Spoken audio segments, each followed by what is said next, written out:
Di napigilan ni Alan Ansay na maging emosyonal sa dami ng blessings na natatanggap sa buhay. Kabilang dyan ang kanyang unang pelikula na Huwag Kang Titingin. Ang kasama niya sa pelikulang si Sofia Pablo naman ay ibinahagi ang mga life lessons na natutunan bago ang kanyang 20th birthday bukas. Ang part 1 ng GMA News interviews sa chika ni Nelson Canlas. Sa pag-upo ni na Sofia Pablo at Allen Ansay sa GMA News interviews, high spirits ang dalawa lalo't nangyari ito on the eve of Sofia's special day. Before anything else, happy birthday. Thank you po! Tomorrow's your birthday. Opo, 20. Ka na, okay? Already? Opo. 20. What's your birthday wish? Birthday wish, as always po every year, genuine happiness talaga. And contentment. At saka nag-advance na yung birthday gift mo sa sarili. Opo, Korea! But you always go to Korea. Bakit? Actually, kahit naman pong anong bansa, I just really enjoy taking my time off work. And kapag with mommy kasi, pareho po namin hilig talaga mag-travel. So pag may chance kami and may gusto kaming i-celebrate, out of the country po talaga. The goal is to travel the world.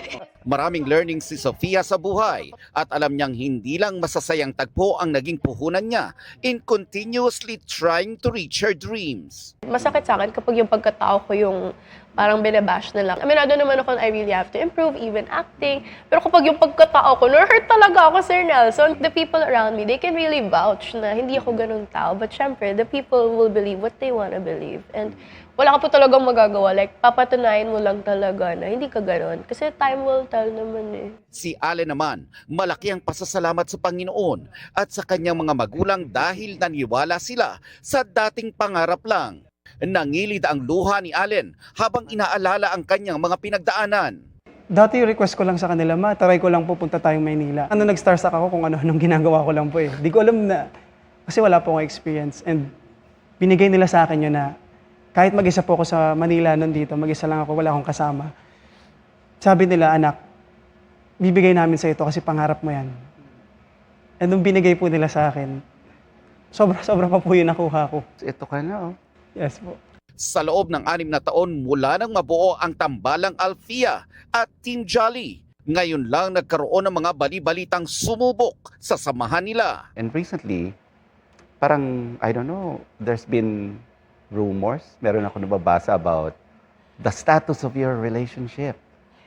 What's the real score between the both of you? Natatawa nga kami talaga sa Nelson kasi hindi pa naman ako sinasagot ni Sophie. May mga gano'n na. And kumbaga, kami kasi ni Aki, sabi ko nga talaga, kahit before pa talaga, yung friendship namin, hindi magbabago yun. Kasi yung pinagsamahan namin, 6 years na po kami magkakilala. Dito na rin po talaga kami sa point na, kumbaga, hindi mawawala kung anong relationship na meron kami, yung friendship namin together. Bukas, sa pagpapatuloy ng GMA News interviews, maghanda na sa mga nakakatakot na kwento. Lalo't nangyari ang mga ito sa set ng kanilang bagong horror film na Huwag Kang Titingin.